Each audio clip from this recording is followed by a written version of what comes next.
Hello everyone, my name is Rohan Sharma and I'm a problem setter and tester at TCET Shastra Coding Club. So today we're gonna solve this problem, minimal sum of square numbers. Now what's the question? Given a positive integer n, return the least number of perfect square numbers that sum up to n. So now let's talk about the term perfect square numbers. Okay, what is it? So let me comment it out here. Any number whose square root results in an integer. For example, 25. The square root of 25 is 5. Let's say 16, the square root of 16 is 4, a perfect integer. But when you talk about something like 14, then the non-perfect, let's say, the square root of it would be something around 3.7 something something.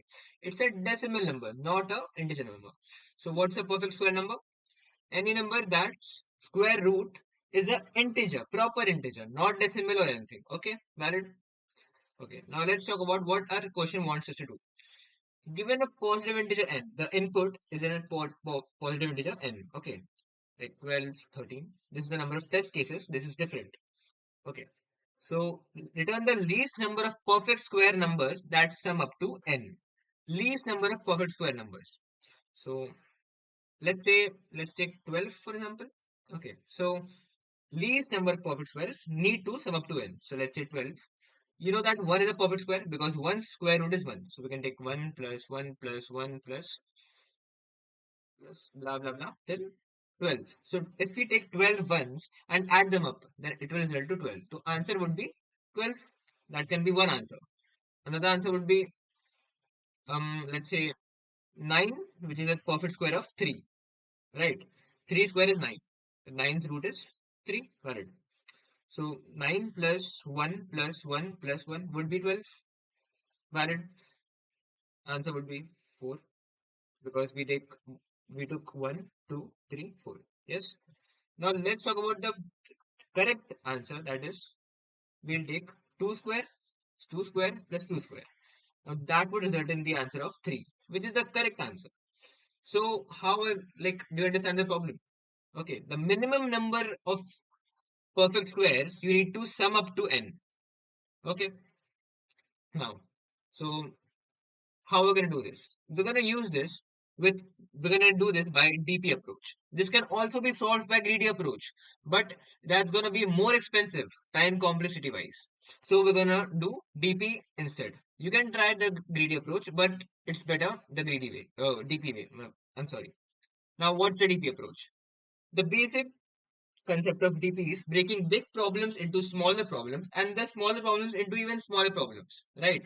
So what we're going to do is we're going to simply make a function that is we're going to output the output should be an integer, right? It should be an integer. You have to output a single integer. So we'll take integer let's say perf square. I'll name them and the input is int n. So first of all we're going to take a DP array. Okay, vector. Vector is a dynamic array.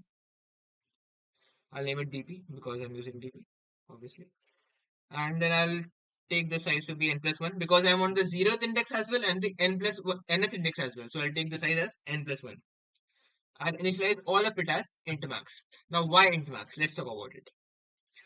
Why I'm using int max? When we take the minimum something, let's say minimum of 4 and 9, the answer would be 4. Yes. When we take the minimum of 5 and 8, the minimum would be 5. So when we're taking the minimum of some number, let's say 4, and int max, the answer would always be 4. So if we initialize the array, all the indices I'll initialize as int max, then it will not affect the function, the functionality of my function. Yes? Yes? So you understand why we use int max? So that the functionality of our function doesn't get ruined. Whenever we use int max, the minimum, like this would be taken, not the int max. So that's why using initializing it as int max. Now what are we gonna do? We're gonna How are we gonna tackle it? Okay, let's talk about the simple approach. Let's take the example 12. Okay, so in DP of 12, we're gonna take an array. So I'll every index would be the answer of it. Zeroth index would be the answer, would be the minimum number of perfect squares to get 0. So what's the minimum number of perfect squares that sum up to 0? It is 0. You need no numbers to sum up to 0 because the sum is 0. Now let's talk about 1. You need 1. 2. You need 2. 1 square plus 1 square. And that's how we're going to do this. Till 12. And we're going to use the before indices answer to calculate the last index. We're going to use from 0 to 11 to calculate 12. That's the basic approach of this. Okay. So we know that dp of 0 is 0. They know that. So we'll declare that. Now let's talk about what we're going to do. We're going to declare a for loop. We're going to take from I equals 1 because we already initialized 0 as 0, the correct answer. I is smaller than equal to n. Why equal to n? Because we want the last index. We want the 12th index. We want the answer index. We're going to traverse in the forward direction for in j. The variable name has to be different. J equal to 1 because we have already put the j equal to 0 as 0. J equal to 1. Then j into j is smaller than equal to I. Now let's talk about this. What is this? Why is this? Yes, this. Whenever we are calculating the root, right? We use this formula. Why?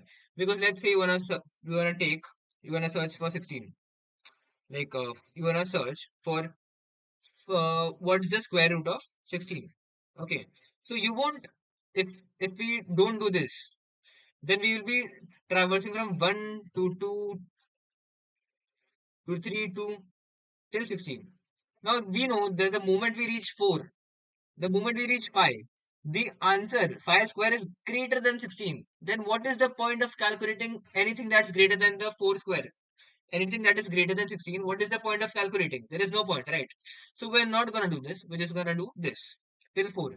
So j into j is smaller than equal to I means you're only traversing till the square root of it. We're saving time complexity here. By how much? Log n. This will take log n. This will take n. Okay. Now inside this, there is a very interesting formula. I'll explain the formula in a minute.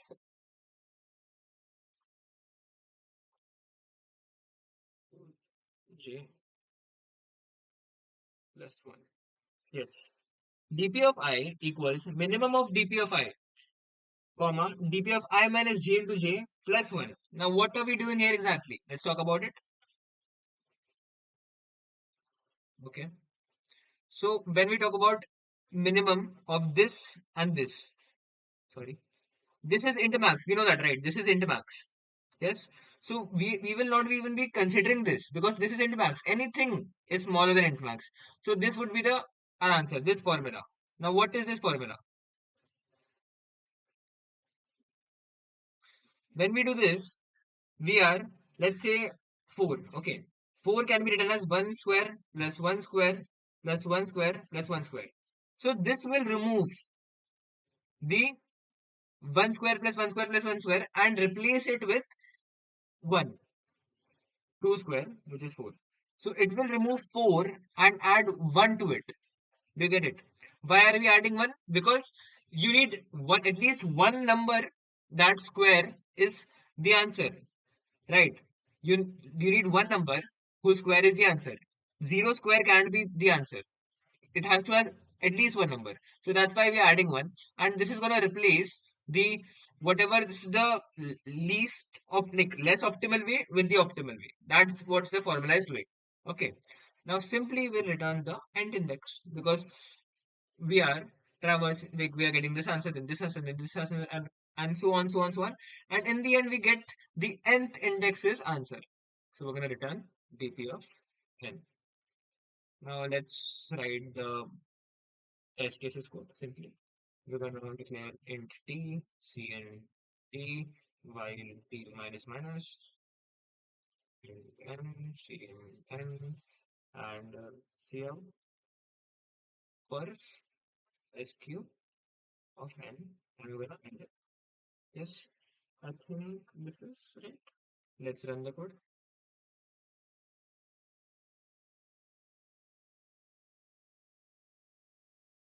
So there is some issue. The issue seems to be,